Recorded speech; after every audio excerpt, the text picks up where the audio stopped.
Assalamualaikum warahmatullahi. Alhamdulillah. Alhamdulillahilladzi arsala rasulahu bil huda wa dinil haqq liyudhhirahu 'ala ad-din kullih walau karihal musyrikun. أشهد أن لا إله إلا الله وحده لا شريك له وأشهد أن محمدا عبده ورسوله أما بعد.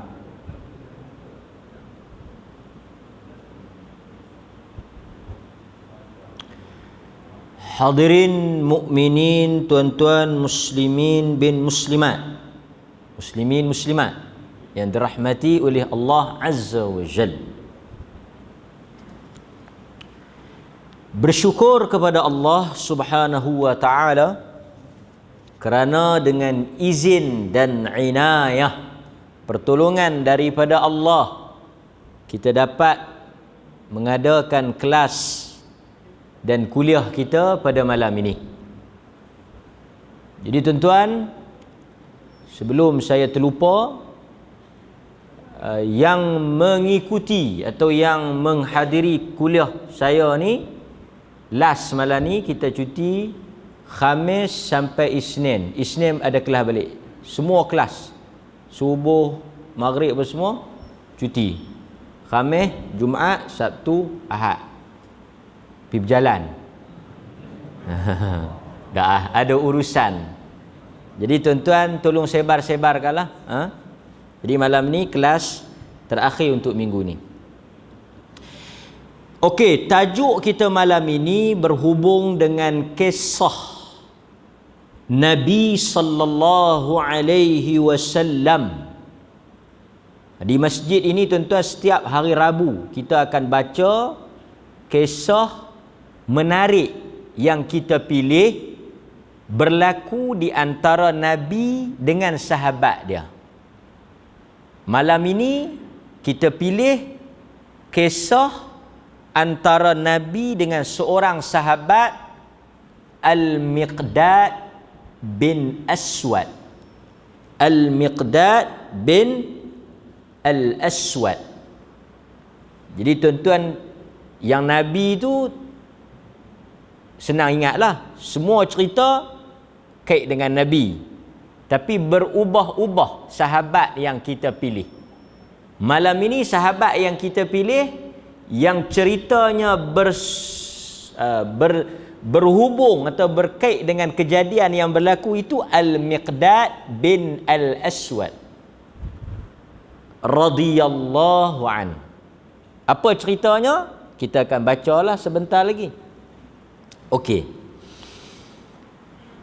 Sahabat yang kita sebut tadi ni, nama dia Al-Miqdad bin Amr bin Tha'labah bin Malik bin Rabi'ah bin Amir bin Matrud Al-Bahrani wa qila Al-Hadrami.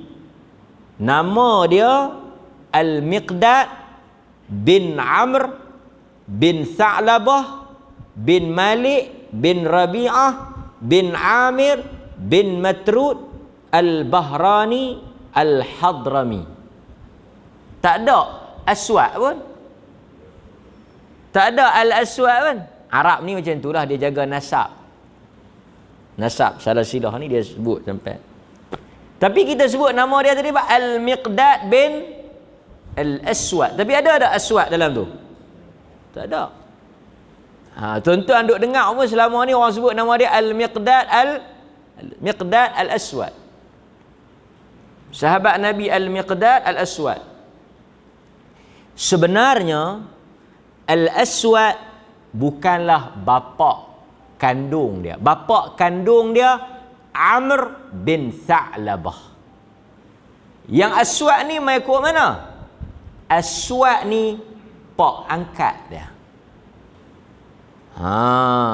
Jadi Al-Miqdad bin Amr Itu the real name, nama yang sebetulnya. Pak kandung dia Amr bin Tha'labah. Yang duk sebut Al-Miqdad bin Aswad. Al-Miqdad bin Aswad tu, Aswad itu bapa angkat. Kita akan cerita lagi sedikit sebelum kita pergi cerita dia dengan Nabi tu. Kata riwayat yang disebut oleh Al-Hafidh Ibn Hajar Al-Asqalani di dalam kitab dia Al-Isabah fi Tamyidis Sahabah, dia kata bapa Miqdad ni, Amr ni, dia telah bunuh satu orang di kampung dia di Hadramaut. Lepas tu dia pindah pergi duduk di Kindah. Dia berkahwin di situ dan lahirlah Miqdad. Miqdad ni bila dia besar, dia pula pergi cari pasal. Pak dia dulu dah pukul satu orang, lari daripada kampung pergi duduk tempat lain. Menikah dengan orang situ, beranak Al-Miqdad ni. Miqdad dia pun bila mai besar, dia jadi jaguh lagu pak dia jugalah. Gedebe. Samsing. Dia telah potong fadaraba, dia telah potong kaki satu orang nama Abu Syamr bin Hajar. Dia potong kaki kawan tu, dia pun lari tinggal kampung dia, pergi ke ila Makkah. Asal dia mana? Hadramaut. Dia lari ke Mekah tu pasal dia potong berkelil-berkelil, dia tetak kaki kawan tu, dia lari. Okey. Apabila dia sampai di Mekah, dia telah jadi anak angkat kepada Al-Aswad bin Abdu Yaghuth Al-Zuhri. Itu yang boleh nama Al-Aswad tu. Al-Aswad ni pak angkat dia di Mekah. Okey. Jadi terkenalah Al-Miqdad bin Al-Aswad. Kemudian tuan-tuan, dia menggunakan nama Al-Miqdad bin Aswad ni seterusnya. Dah tak pakai nama Al-Miqdad bin Amr tadi ni. Bin Amr tadi. Apabila turunnya ayat surah Al-Ahzab ayat 5 yang tak benarkan kita memanggil anak-anak angkat ini dengan bin kepada bapa angkat. Dulu kalau kita tengok dalam pendaftaran, kalau kita bela anak angkat, dia akan letak apa? Kalau tuan-tuan ada ambil anak angkat, letak nama tuan-tuan dalam registration tu, dia akan letak Maula. Dulu kan? Dia letak Maula. Di pendaftaran surat beranak tu, dalam undang-undang negara kita, dia ada kod tau. Kod yang boleh tahu sejarah asal usul budak tu. Kod dia ada kod dia. Anak angkat, anak apa, anak nu, anak buluh betung, anak apa semua dia boleh trace sampai ke asal. Itu pendaftaran lah. Okey. So sekarang ni Quran kata ud'uhum liabaihim. Panggillah anak-anak angkat dengan nama bapa-bapa mereka.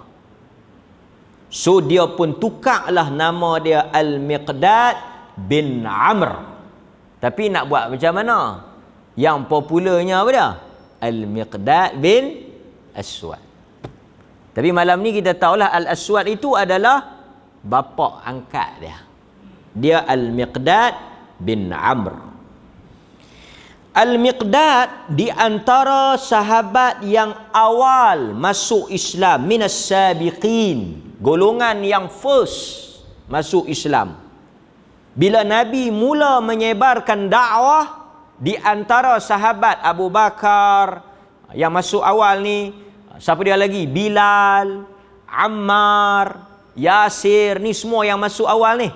Termasuklah Zubair apa semua ni, Al-Miqdad antara salah seorang yang pertama awal masuk Islam. Dan Al-Miqdad ni kalau kita tengok secara ringkasnya, salah seorang daripada panglima perang Nabi. Maksudnya di antara orang yang sangat hebat, beranilah, memang beranilah. Kita tengok sebelum Islam pun dia tetak kaki kawan tu lah. Dia merupakan tentera berkuda Rasulullah sallallahu alaihi wasallam. Dan Miqdad ini antara orang yang sangat lantang bersuara. Dia sangat vokal. Maksud dalam mesyuarat, pandangan dia antara pandangan yang Nabi ambil kira. Dalam mesyuarat ni kena cakap. Siapa dia yang rajin bercakap, yang bagi buah pendapat, yang bagi fikiran yang elok ni, Miqdad ni lah. Antaranya, ketika mana apa yang disebut oleh para ulama mesyuarat perang yang pertama, Badar. Kita dalam mesyuarat kena cakap. Itu tujuan mesyuarat. Itu tujuan mesyuarat. Wa amruhum syura bainahum.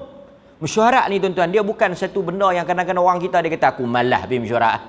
Mesyuarat tak berhenti. Tapi masalah kita, orang budaya orang Melayu ni, mesyuarat ni lebih kepada menyembang, muhur, orang tak tahu hala kan. Mesyuarat ni sebenarnya perintah Allah. Mesyuarat ni dalam erti kata yang lain ibadah. Siapa-siapa yang pergi mesyuarat dengan niat untuk menunaikan sunnah, dia dapat pahala. Mesyuarat ni sunnah Nabi. Hatta dalam Quran pun dia kata kalau kamu nak memutus susu, isteri tak mau menyusu, tak cukup lagi 2 tahun, dia nak putih susu dah. Orang Perlis kata dia nak dia nak stop. Dia kena bincang, suami isteri kena mesyuarat. Mereka dua tak payahlah. Tu imam mai Ustaz malam ni. Awak pula mesyuarat Ustaz. Mesyuarat apa? Minta jadi pengusi, saya dengan bini ni macam mana? Kata dia tak mau menyusu lah, minta Tok Imam. Tok Imam kata, bab tuan-puan mesyuarat dua pun padan lah. Nak buat mesyuarat ni? Kan? Jadi Nabi panggil mesyuarat. Ketika mana mereka mesyuarat, dia kata apa? Dia kata, Ya Rasulullah. Ini dia punya pandangan dia. Nabi tanya macam mana? Nak pergi perang ni, mesyuarat besar ni. Mesyuarat melibatkan panglima-panglima, pangkal-pakar ni semua ni. Kata Miqdad, imdi lima araka Allah fa nahnu ma'ak wallah. Rasulullah bergerak. Dia kata imdi. Jalan. Ini dia panggil apa? Pantang mundur. Membujur lalu melintang patah. Dia kata, lima araka Allah, apa yang Tuhan suruh, jalan. Fa nahnu ma'ak. Kami akan berdiri di belakang kau. La naqulu laka kama qalat Banu Israil Musa. Kami bukan lagu perangai Bani Israel. Bani Israel ni dia kata apa? Fadhhab anta wa rabbuka faqatila inna hahuna qa'idun. Bani Israel dia kata dekat Musa dia, Musa hang pi dengan Tuhan pi perang hampa dua, kami nak duduk sengak tang ni. Kami Miqdad dia kata kami tak cakap macam tu. Kami kata apa? Idhhab anta wa rabbuka faqatila. Pergilah engkau Muhammad Rasulullah bersama dengan Allah berperang. Inna ma'akuma muqatilun. Dan kami akan berperang bersama. Jadi Nabi bila dengar kata-kata macam tu, Nabi seronok. Ni Miqdad punya cakapan dia tu bagi orang seronok, bagi semangat kan. Itu disebut oleh Al-Imam Al-Hafidh Ibn Kathir dalam kitab dia Al-Bidayah wan Nihayah. Kemudian tuan-tuan, Miqdad ni juga pernah dilantik oleh Rasulullah sebagai gubernur ataupun sebagai wakil kerajaan. Nampak? Dia pernah dilantik sebagai wakil kerajaan oleh Nabi sallallahu alaihi wasallam. Ini maksudnya antara sahabat ni yang bukan calon-calon orang, Nabi lantik. Cuma bila dia balik, dalam riwayat sebut, Nabi tanya dekat dia, Kaifa wajadta al-imarah? Ketika dia balik tu, Nabi tanya, apa perasaan hang jadi ketua? Dia kata, Ya Rasulullah, ma dhanantu illa anna nas. Dia kata, Rasulullah, Sebelum tu dia kata dia tak mau dah jadi ketua. Sebab dia sebut apabila aku jadi ketua, manusia mengerumuni aku. Tawaduk dia. Dia kata salah satu benda yang dia tak mau jadi ketua ni, orang berimpun pergi kat dia. Sebab dia ada kuasa dan dia takut benda tu. Selagi mana aku hidup, aku tidak akan menerima jawatan. Itu kata Al-Miqdad bin Aswad. Jadi dia ni lah yang kita nak baca kisah dia. Rasulullah mengkahwinkan dia dengan sepupu Rasulullah sallallahu alaihi wasallam, iaitu Duba'ah bintu Az-Zubair. Nabi bagi menikah pula dengan adik-beradik dia, Al-Miqdad bin Al-Aswad radhiyallahu anhu. So, itu latar cerita tentang Al-Miqdad bin Aswad. Sekarang ni tuan-tuan, kita baca sedikitlah kisah dia dengan Rasulullah sallallahu alaihi wasallam. An Abdurrahman bin Abi Layla anil Miqdad qal, daripada Abdurrahman bin Abi Layla daripada Al-Miqdad qal, dia bercerita. Jadi cerita ni mai daripada dia sendiri. Sumber yang pertama, aqbaltu ana wasahibani li, aku bersama dengan dua orang sahabatku. Tiga orang lah, dia dengan dua orang sahabat dia. Wa qad zahabat asma'una wa absaruna minal jahd, kami bertiga sangat lapang sehingga mata pun jadi kelam semacam, telinga pun jadi bengang semacam, pasal lapang. Tuan-tuan biasa lapang tak? Lapang ada tak sampai tera ni? Dia kata zahabat asma'una, telah pergi telinga kami. Maksudnya tak dengar. Pasal apa tak dengar? Lapang, bukan pekak. Punya tak larat. Kita pekak sampai terlebih kenyang. Han kata apa? Aku sengkok balik. Dia oleh kerana minal jahdi, oleh kerana letih, penat, lapar, tak ada duit nak makan, miskin. Lupa nak habang. Miqdad ni fakir, dhaif. Dia ni orang miskin, orang fakir, daripada geng Ahlus Suffah yang duduk di masjid Nabi tu tunggu orang belanja makan. Depa ni tak ada duit, miskin, memang miskin sungguh. Geng-geng depa ni lah Miqdad, Abu Hurairah, 3-4 orang ni memang tak ada duit, memang harap orang bagi. Tiba-tiba lantik pergi jadi ketua, tak mau kan. Kita mau kalau miskin lantik pergi jadi ketua, lepas tu ketahuan. Faja'alna na'ridu anfusana ala ashabi Rasulillah. Oleh kerana kami lapar, kami pun pilah cari di kalangan na'ridu anfusana, macam kami ni pi duk offer diri kami lah, sahabat-sahabat Nabi, siapalah yang nak jadikan kami ni tetamu. Macam kita lapar, duit tak ada, kan, macam kenal ngaji sekali Gunung Semanggol kan, tasawuf seorang ke bertiga, kenapa tak dipanggil? Ingat ada lagi cerita tu kan? Tapi sahabat Nabi ni dia pun biasalah, memang di kalangan sahabat mereka berebut-rebut nak jamu orang.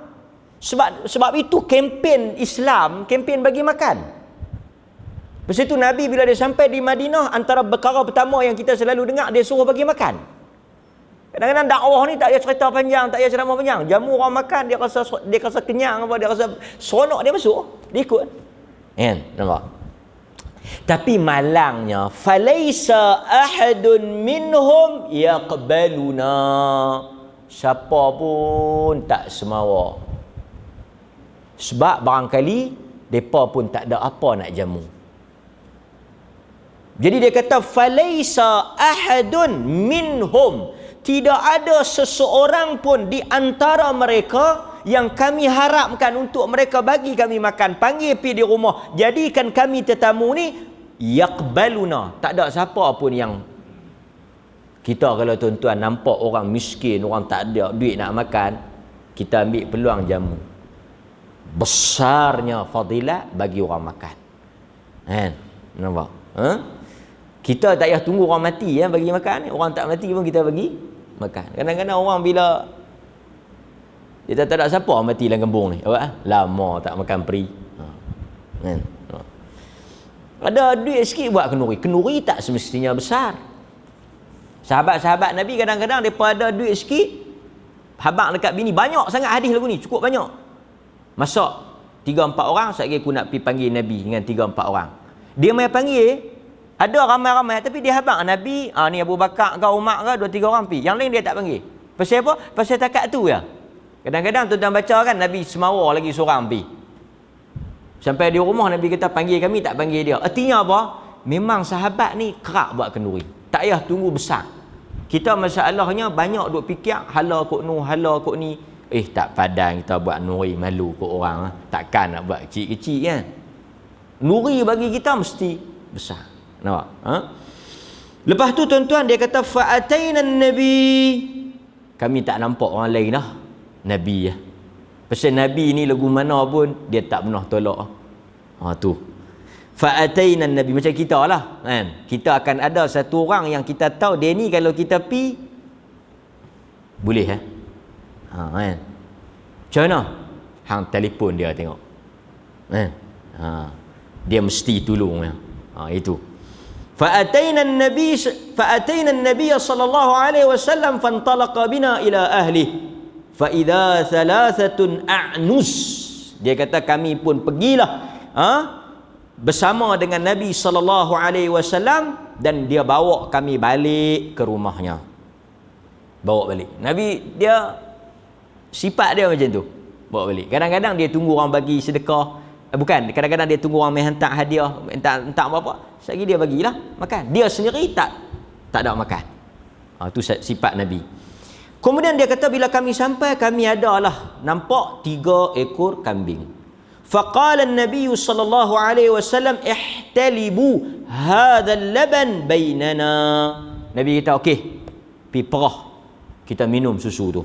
Fakunna nahtalib, kami pun pi perah. Fayashrabu kullu insan minna nasibahu. Setiap daripada kami boleh seorang semangkuk. Nabi semangkuk, kami 3 boleh seorang semangkuk.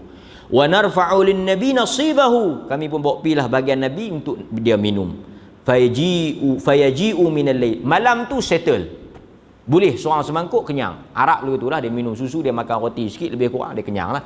Kan? Nampak? Macam kita baca kisah Abu Hurairah lapang tu, kan? Lepas tu ada boleh susu segelas, Nabi suruh pergi panggil habis orang Masjid Nabawi yang miskin tu.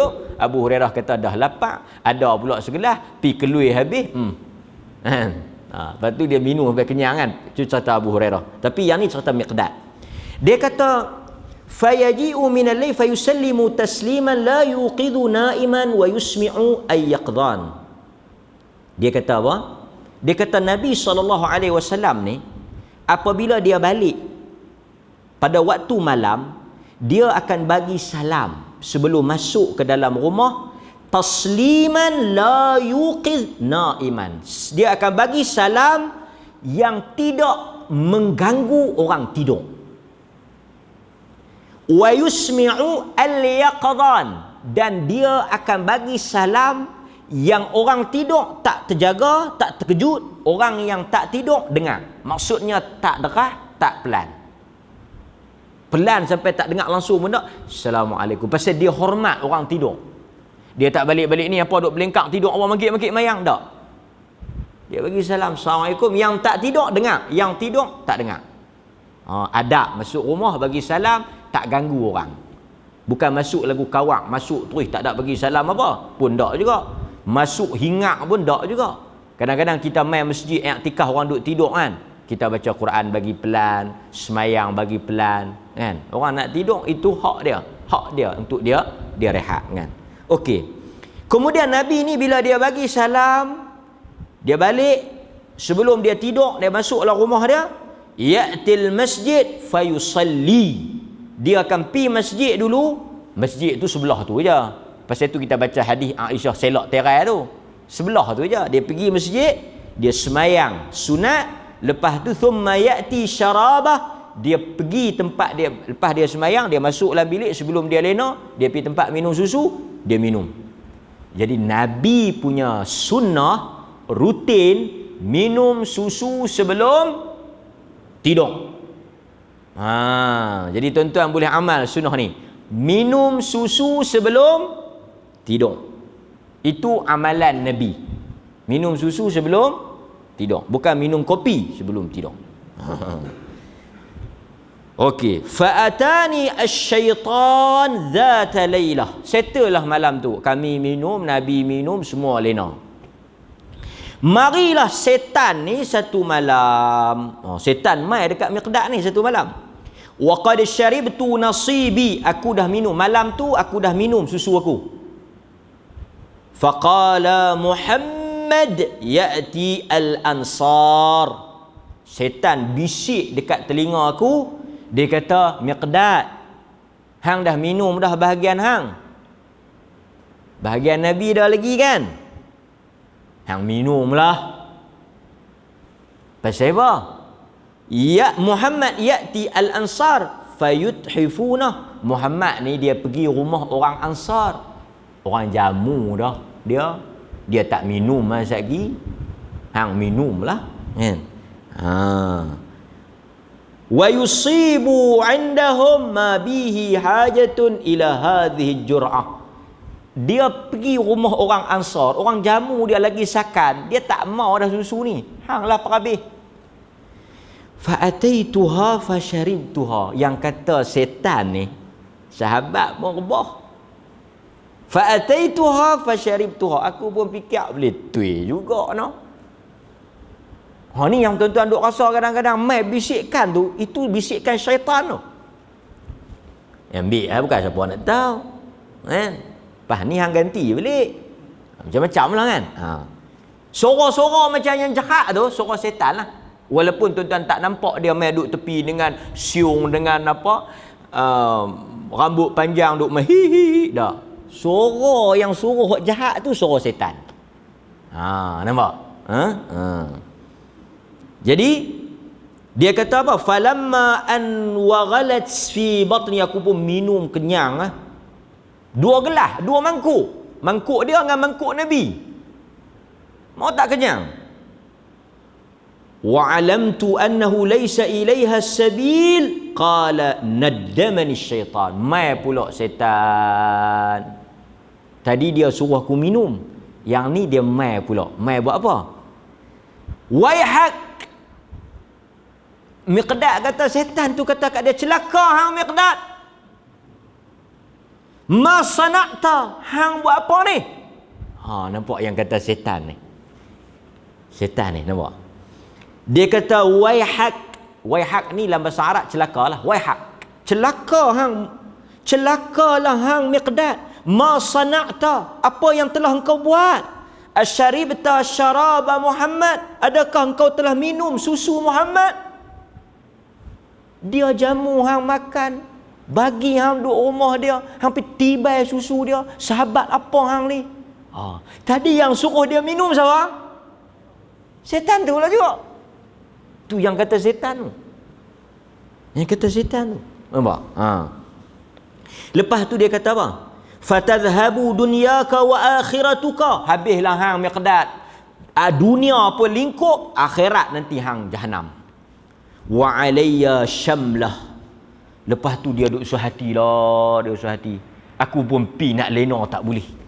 Duk bersaluh ni, duk syaitan duk bagi aku rasa bersaluh ni. Kan? Duk aku bagi sangka buruk dekat Nabi macam-macam lah. Dia kata wa alayya syamlah. Aku pun lena tarik kain selimut. Syamlah ni kain selimut. Idza wada'tuha ala qadami kharaja ra'si. Tapi kain selimut ni kain selimut hak jenis kecil. Aku tutup kaki, kharaja ra'si. Cuih kepala keluar. Lekeh selimut ya. Tutup kaki, kepala keluar. idza wada'tuha ala ra'si, kalau aku tutup kepala, kharaja qadamaya, keluar pula kaki. Jadi nak buat lagu mana tuan? Dia kata waja'ala la yaji'uni an-naum, aku tak boleh lena pasal aku duk rasa bersalah. Aku rasa aku dah buat satu benda yang dosa. Lepas tu dia kata wa amma sahibaya fanam, dua orang lagi kawan aku punya bagus bantai lena pasal depa tak buat salah apa. Tu dia tuan-tuan, yang orang kata orang bersalah ni lena tak. Dia apa? Macam mana dia kata apa? Tidur tak lena, makan tak kenyang kan. Orang yang buat salah ni dia tidur kan. Dia dah tak kena. Yang depa dua ni depa minum hak depa ya, depa tidur elok depa tak salah apa.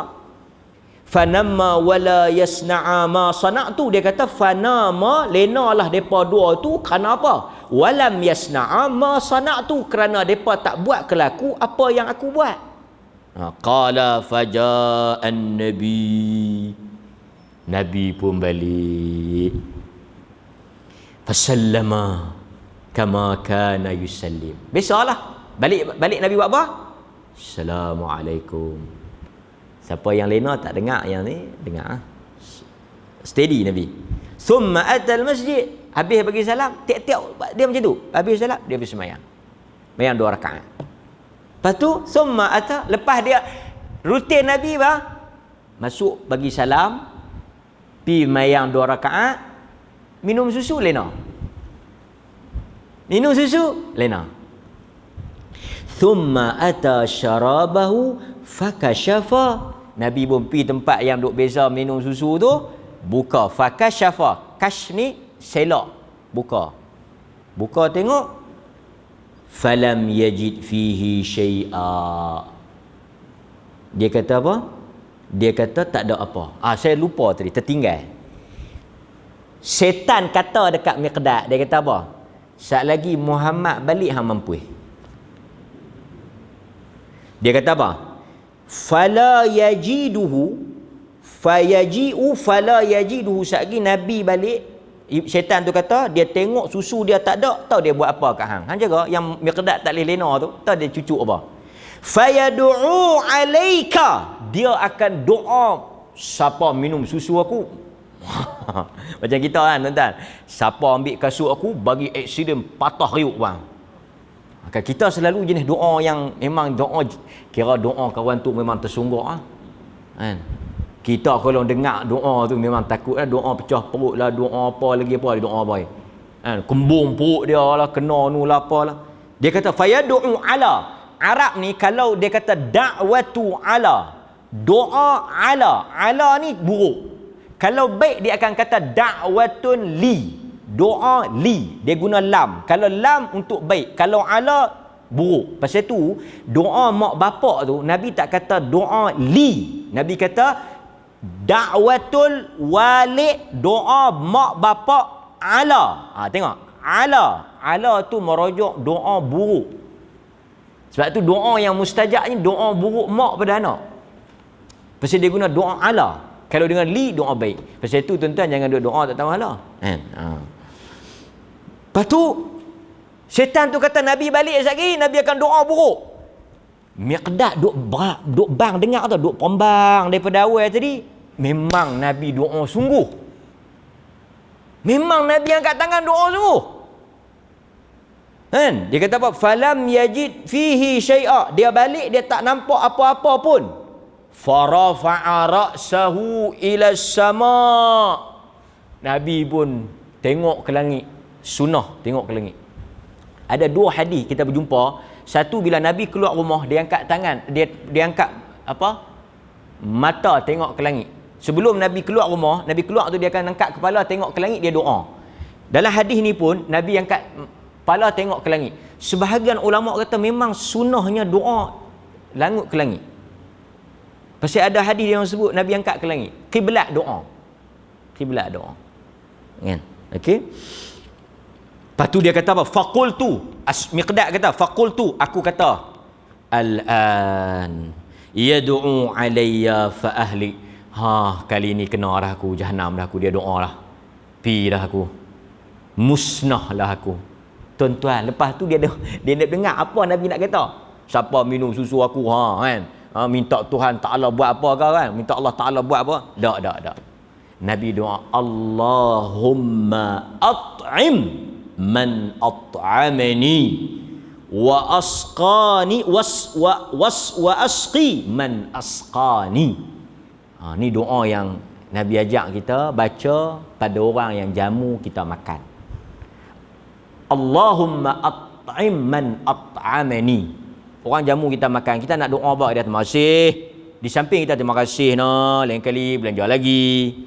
Terima kasih, jangan lupa saya. Terima kasih, buat lagi. Kita doa satu. Allahumma at'im man at'amani. Ya Allah, kau bagilah makan kepada siapa yang bagi aku makan. Kita pergi kenuri ke, orang belanja kita ke, buat jamuan ke apa, dia bagi kita makan, kita doa ni. Bila yang Tuhan nak bagi dia makan ni? Sebahagian ulama kata rujuk kepada akhirat. Wa asqi, dan berilah minum man asqani, siapa yang bagi aku minum. Ini sunnah. Hadis yang kita baca ni sahih Muslim. Jadi tuan-tuan, berapa kali tuan-tuan baca kat kawan tu? Nampak? Okey. Faqultu, lepas tu tuan-tuan kata, qala faghamattu ila syamlati fashaddadtuha alaih. Dengar doa Nabi kata, ya Allah, kau bagilah makan pada siapa bagi aku makan, bagi minum pada siapa bagi aku minum. Aku bingkas bangkit, ambil aku punya syamlah, kain selimut aku tu, fashaddadtuha, aku pun ikat kain selimut tu kan, ikat buat ni kain kecil ikat baju tu buat macam ni. Wa akhaztu syafrah, sambak pisau, fantalaqtu ila a'nuth ayyuha asman fa adbahuha. Aku nak dia kata syafrah ni pisau. Pasal tu Nabi kata tajamkan pisau, syafrah. Sambak pisau, ikat kain, dia nak pi dekat kambing yang 3 ekor tadi, dia nak tengok siapa yang paling berisi, dia nak sembelih, dia nak masak, dia nak jamu Nabi. Nak perah, susu dah habis. Pasal apa habis? Dia dah perah tadi. Susu tu dia dah perah dah. Cuma yang tinggal lah ni dagingnya kena sembelih. Bila dia sembelih, habislah susu lepas ni. Tapi dia tak kira. Dia nak ambil doa tu. Dia nak bagi Nabi makan. Dia nak tebus kesalahan dia. Dia kata apa? Fa idza hiya hafilatun wa idza hunna huffalun kulluhunna. Bila aku pi tengok kambing tu nak sembelih, dia nak sembelih, memang susu memang tak ada dah, habis dah, kering dah, dia perah, cerah dah dia minum, kawan dia pun minum habis dah, sekali perah habis. Pipi tengok tuan-tuan, dia punya kantung susu tu penuh, mukjizat ni penuh. Dia kata apa? Fa'amattu ila ina'a li ali Muhammad ma kanu yatma'una an yahtalibu fih, qal fahalibtu fih hatta alathu raghwah. Aku pun perah sampai hatta alathu raghwah. Sampai apa? Sampai penuh ni, dia susu ni, dia last sekali tuan-tuan tengok dia jadi apa? Susu ni bila perah atas sekali tu dah, dia berbuih tau. Dia berbuih. Perah, dia berbuih. Qainah. Faji'tu ila Rasulillah. Aku pun bawa. Rasulullah tak tahu tau. Rasulullah tak tahu, kata dia dah minum cerah dah. Rasulullah ingat depa tak minum lagi. Pasal selalu balik duk ada bahagian dia. Malam ni tak ada. Selalu okey je, malam ni tak ada. Dia pun buat mai lah, buat dengan tak bersalah apa, dia buat mai. Dia kata apa? Asyaribtum syarabukum laylah. Ni yang kata Nabi dia tak tahu tau benda gaib. Tu yang saya kata tu untuk memuasakan pada Nabi. Dia buat mai susu, dia buat mai kan. Dia buat mai susu tu. Hampa tak minum lagi ke malam ni? Tak minum apa? Tiba 2 mangkuk noh. Tapi Nabi tanya, asyaribtum syarabakum, hampa minum tak lagi? Artinya Nabi tak tahu. Nabi duk ingat tadi depa tak minum lagi. Miqdad nak jawab. Tak jawab. Dia buat tak dengar. Dia kata, ya Rasulullah, isyraq. Nabi tanya, hampa minum tak lagi? Rasulullah, minum lah. Soalan dia, hampa minum tak lagi? Dia tak kata, dia kata Rasulullah, isyraq. Minum, isyraq. Dah hang minum dah lagi. Isyrab. Dia sini duk gelabah tapi dia selamatlah pasal susu duk ada ni. Lepas tu fashariba thumma nawalani. Lepas tu Rasulullah pun minum, dia bagi kat aku. Rasulullah minum, dia suruh kat aku. Aku ni sengkak dah. So, aku pun ya Rasulullah isyrab. Rasulullah duk ingat dia tak minum ni. Nah, minum. Dia terus ada minum. Allah kata, baguslah kan? Dia tak minum. Fashariba thumma nawalani. Lepas tu dia minum, dia suruh kat aku. Awak yang tak minum.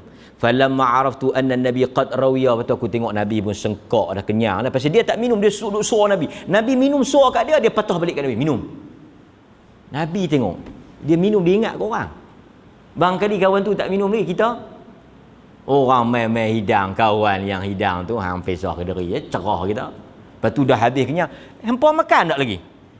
Ayat tu pun. Dia hidang-hidang main, kita dah makan. Yang hidang yang apa ni, yang duk bekerja ni makan tak lagi? Tak lagi. Saya nak jemput Nabi lah. Kita lupa kan. Itu dia kata wa asabtu da'wah, aku pun rasa doa tadi boleh kat aku. Pasal aku yang bagi Nabi minum. Nabi kata siapa bagi aku minum, Allah bagi dia minum. Asabtu da'watahu.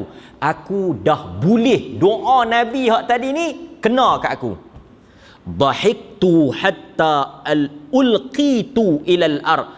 Aku punya seronok boleh layan Nabi, boleh pula doa tu. Aku gelak sampai berguling-guling atas tanah.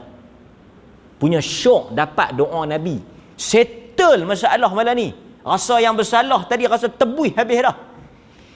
Faqala an-nabi ihda sawatika ya Miqdad. Dia macam Nabi tanya, macam tersingkap sikit dia punya betih, macam pelik sikit lah kelaku dia kan. Duk tak duk dia gelak. Dia tanya, awak hang bersiapa? Faqultu ya Rasulullah kana min amri kada. Barulah dia cerita ni, nak cerita bagi. Sebenarnya tadi ni hak Rasulullah punya susu tu saya dah minum tiba cerah dah. Lepas tu saya duk dembang takut Rasulullah marah kat saya. Lepas tu cerita-cerita lah yang dia baca cerita tadi ni. Rasulullah kata apa? Rasulullah kata ma hadhihi ila rahmatun minallah.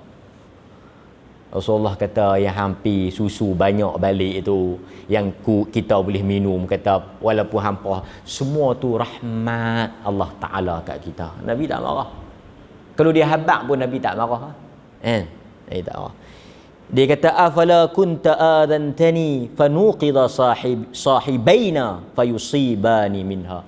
Tak apa habaq pun tak apa. Kalau habaq tadi kita boleh gerak daripada dua orang tu minum sekali dengan kita. Boleh minum ramai-ramai. Dia kata apa?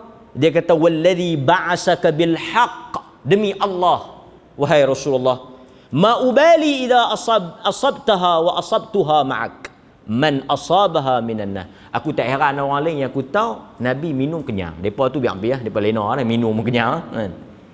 Hadis ni diriwayatkan oleh Imam Muslim juga oleh Al-Imam At-Tirmizi. Itu cerita apa yang berlaku kepada Miqdad bin Aswad dengan Nabi sallallahu alaihi wasallam. Satu cerita yang menarik, yang banyak istifadah, banyak ibrah, faedah yang boleh kita petik daripada hadis ataupun daripada cerita ini. Yang pertama tuan-tuan, apa dia? Yang pertama, di dalam hadis ini kita boleh belajar tentang sikap Nabi sallallahu alaihi wasallam yang senantiasa memuliakan tetamu, meraihkan sahabat, membantu orang yang berhajat walaupun diri baginda sendiri bukanlah orang yang berkemampuan. Ini contoh yang kita boleh ambil. Nabi SAW seboleh-bolehnya dia tidak akan tolak. Dia akan ikhtiar semampu mungkin untuk membantu orang lain. Sebab itu kalau kita tengok banyak hadis, Nabi ni dia bukan setakat cakapnya, dia buat dalam tindakan. Dia bukan setakat ajak orang supaya bersedekah. Kita mungkin boleh cakap tajuk sedekah, mungkin boleh cakap tajuk memuliakan tetamu, memudahkan urusan orang lain, menghilangkan kesusahan orang lain. Itu mungkin kita boleh cakap, kita boleh boleh sebut, tetapi tang amalan belum tentu. Tapi Nabi buktikan dalam hadis ni, dia membuktikan kata-kata dia dengan dia menerima 3 orang sebagai tetamu dia dalam keadaan dia sendiri tak mampu. Pasal itu tuan-tuan, kalau boleh tuan-tuan, kalaulah kita ada dalam situasi yang, pasal itu sedekah ni mengikut kemampuan. Macam yang Nabi buat ni, setakat mana dia mampu, dia jamu. Nampak? So kita ambil yang pertama, sikap dan sunnah Nabi dalam membantu. Pasal itu kadang-kadang tuan-tuan mai kat kita banyak sumbangan bantuan ke apa, kita jangan tolak. Kalau kita sendiri tak boleh, salurkan pada cabang lain. Ataupun kita setakat boleh, tak payah kita tunggu. Pasal itu tuan-tuan, masyhur kata-kata tak perlu kita tunggu kaya untuk sedekah. Kita sedekah sampai kita kaya. Tak perlu tunggu kita banyak untuk sedekah. Kita sedekah setakat mana kita mampu. Maka sebab itu tuan-tuan, Nabi ajak dalam hadis ni, bagi sekadar kita mampu. Sahabat tadi mungkin tak ada apa lah kan. Pasal itu tuan-tuan baca tak kisah Aisyah. Mai di rumah dia, satu wanita bawa 2 orang anak, 3 orang.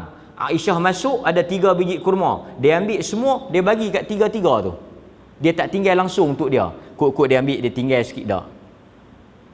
Hebat isteri yang duduk dalam rumah tangga Nabi. Azan dulu, sekejap lagi saya akan sambung 2-3 pengajaran yang boleh kita ambil daripada cerita Miqdad bin Aswad, insya-Allah taala.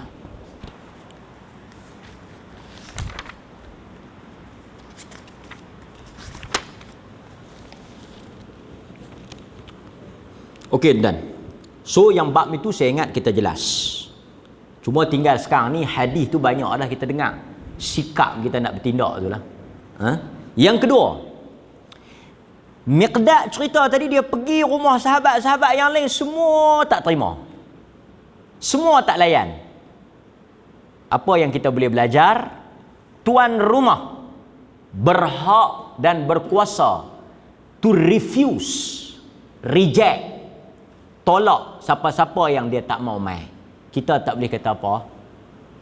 Assalamualaikum, ingat nak pergi di rumah Ustaz? Lapar kan, ada apa hang masak lah, aku nak pergi makan. Jarang kita kata begitu kan. Tapi kalau orang nak pergi di rumah kita, faham lah. Ada di rumah? Ada mai. Mai tak jamu apa? Kan? Faham tak maksud? Kalau dia nak mai tu.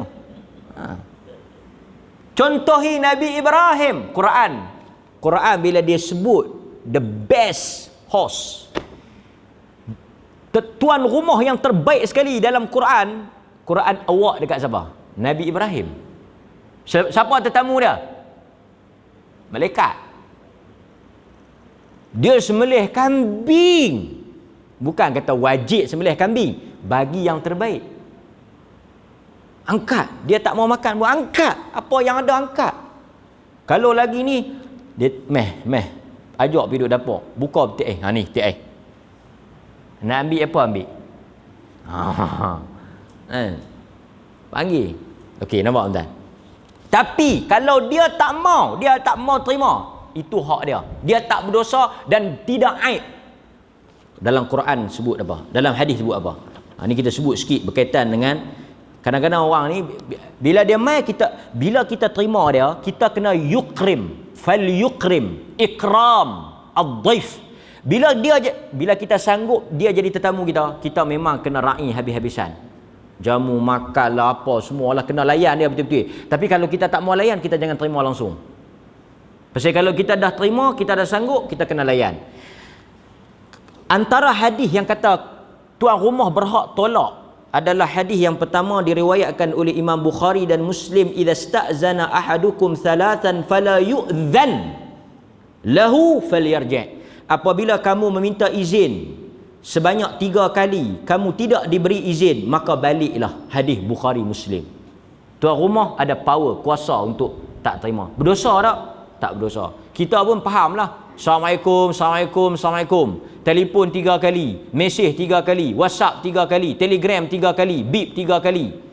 Semua tantang 3 kali kan. Tak jawab, dia tak mau terima lah tu. Kan? Esok dia telefon, semalam hang ada telefon ke? Dia tak mau terima, faham lah kan. Ini dia pi 3 kali, dia ringgut. Dia ada ni, dia ada, nampak lampu. Ini orang jahil.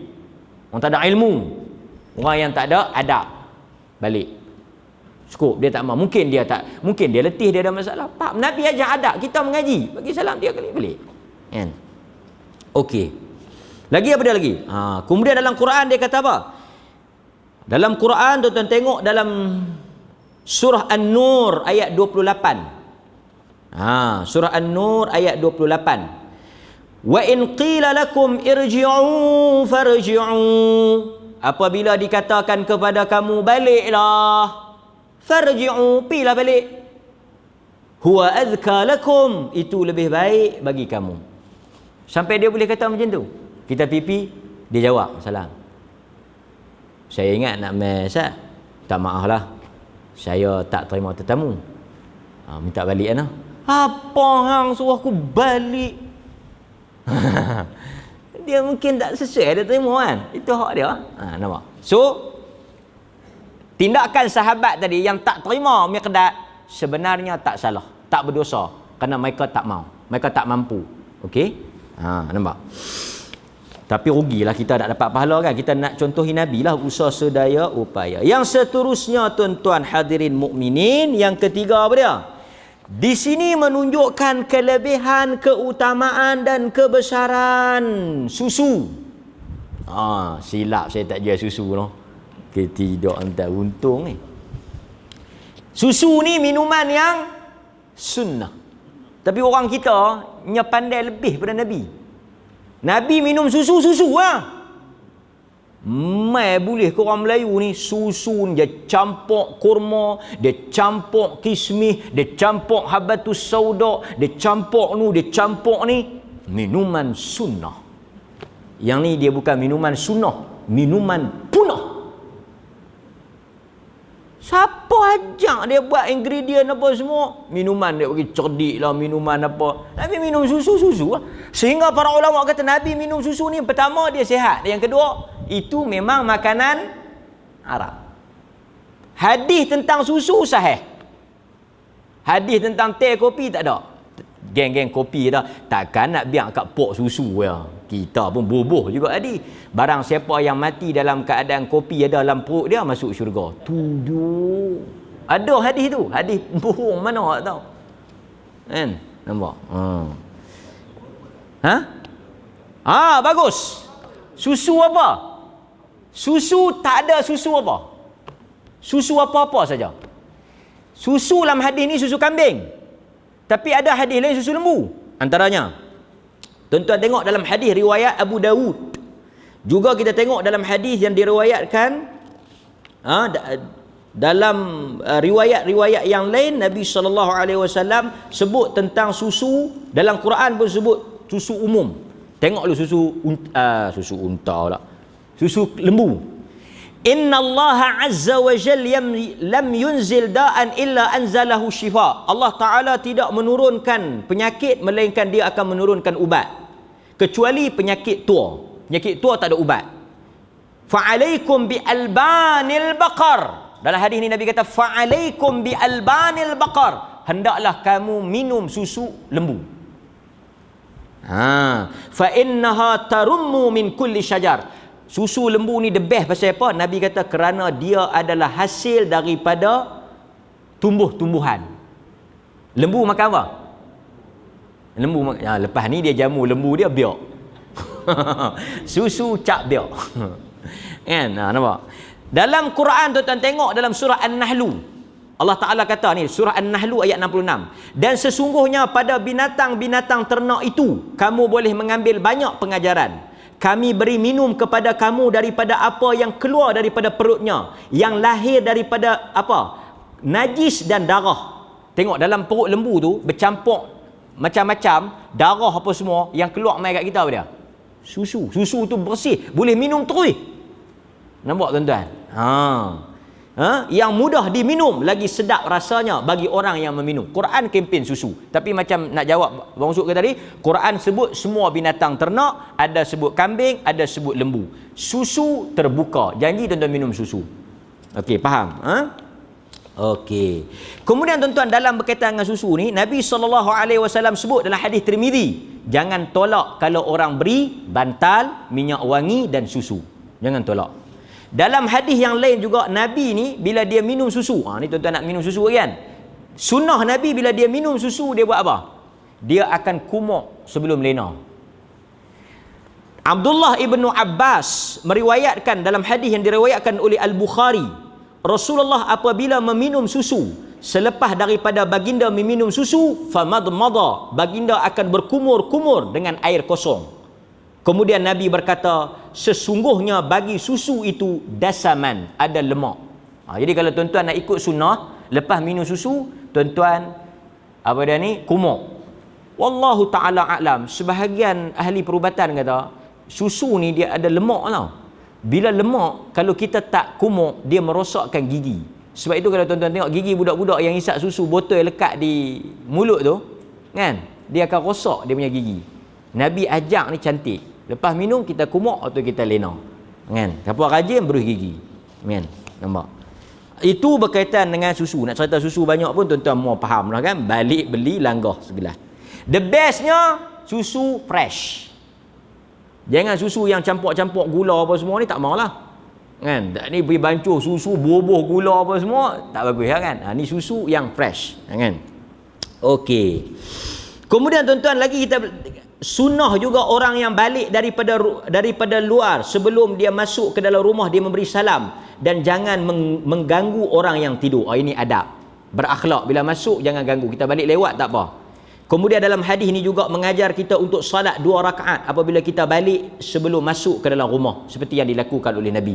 Tapi kalau kita balik, kita dah sampai rumah, kita salat 2 rakaat, lepas tu kita tidur. Itu adab. Itu adab. Kemudian tuan-tuan, hadis ni juga mengajar kita apa dia? Selain daripada adab-adab tadi, bolehnya kita minum dan makan sampai kenyang. Tuan-tuan tanya, boleh tak nak makan sampai kenyang? Boleh. Pasal Nabi minum susu tadi kata Miqdad sampai kenyang. Jadi kalau tuan-tuan tanya saya apa hukum makan sampai kenyang, bolehlah. Boleh sampai makan sampai kenyang kan. Hadis yang kata kami nahnu qaumun la na'kul hatta najuu' wa idza akalna la nashba'. Kami tak makan sampai kami betul-betul lapar, dan bila kami makan, kami tak akan makan sampai kenyang. Hadis itu tidak sahih. Hadis yang sahihnya Nabi makan, dan kadang-kadang Nabi makan sampai kenyang. Jadi tak salahlah, jangan terlebih kenyang. Faham tak? Kenyang lain, terlebih kenyang lain. Nabi kata makan sampai tulang belakang boleh pacak, bukan sampai patah tulang belakang. Beza tu. Nampak? Jadi tak betul lah orang kata hang ni makan apa sampai kenyang ni. Betul lah Nabi makan sampai kenyang. Sekali kalau tak kenyang, dia tak khusyuk. Betul tuan-tuan. Kemudian tuan-tuan, hadis ni juga apa dia? Hadis ni juga tuan-tuan, tidak salah kita makan lewat malam. Sampai teratur ulama bagi pandangan tak salah kita makan lewat malam jika ada keperluan. Tapi tengok makanan lah. Makanan yang sesuai, macam Nabi dia minum susu, minum air kosong kan. Nampak? Kemudian tuan-tuan, hadis ni juga menunjukkan satu sunnah untuk kita mengangkat kepala atau mendongak ke langit ketika kita berdoa seperti yang dibuat oleh Nabi, dan ini merupakan fitrah manusia. Berikutnya, hadis ini juga menunjukkan kepada kita tidak salah gelak jika kita mengalami suatu benda yang sangat ajaib. Senyum boleh, gelak pun boleh. Sebab apa? Sebab Miqdad gelak, Nabi tak marah. Jadi kalau orang tanya apa hukum gelak, boleh. Tapi jangan sampai kita tengok hang ni apa dia kan, gelak sampai tak ingat dunia kan. Kadang-kadang tuan-tuan dengar orang buat lawak, dengar kawan-kawan sembang, nak tergelak-gelak. Nabi pun kadang-kadang tengok kelaku sahabat tergelak juga. Ini orang cerita lawak pergi teriak. Siapa hang teriak ni? Aku cerita lawak, aku teringat neraka. Payah berkawan dengan wali keramat ni. Berikutnya juga, hadis ni juga mengajar kita apa dia tuan-tuan? Mengajar kita untuk berlumba-lumba berdoa kepada orang yang memberikan sesuatu kepada kita. Kita tidak mungkin boleh membalas perbuatan seseorang melainkan dengan kita mendoakan semula kepada orang yang melakukan kebaikan. Tuan-tuan, paling mudah tuan-tuan sebut jazakallah khair. Moga-moga Allah membalas dengan kebaikan. Kalau orang bagi kita makan, kita doa ni kat dia. tuan-tuan, yang paling utama dalam kita nak membalas budi orang adalah dengan kita mendoakan dia sesuai dengan sunnah Nabi sallallahu alaihi wasallam. Nampak tak? Lepas ni pakat-pakat doa tadi. Allahumma at'im man at'amana. Ada sahabat ni bila dia dengar Nabi doa tu, dia kata kalau aku tak buat boleh kat orang lain. Aku kena sambang dulu doa ni. Nampak tuan-tuan? Sebab itu tuan-tuan, kita kalau boleh nak jamu orang makan, cari orang-orang saleh. Cari orang-orang yang bertakwa. Pasal bila dia mai makan makanan kita, dia akan doa untuk kita. Pasal tu Nabi kata la yakul, tidak makan daripada makanan kami illa taqi. Tidak makan daripada makanan kami ini melainkan kami akan memilih orang yang bertakwa. Panggil orang masjid mai makan. Orang masjid mai makan dah lah, satu makan tak banyak. Yang kedua baca bismillah, baca alhamdulillah. Sebelum balik dia doakan kita. Kalau panggil geng malah hala malaun mana mai makan. Makan cerah apa semua kondem pula. Orang-orang masjid dia tak komplain, alhamdulillah, syukur, alhamdulillah, Allahu akbar.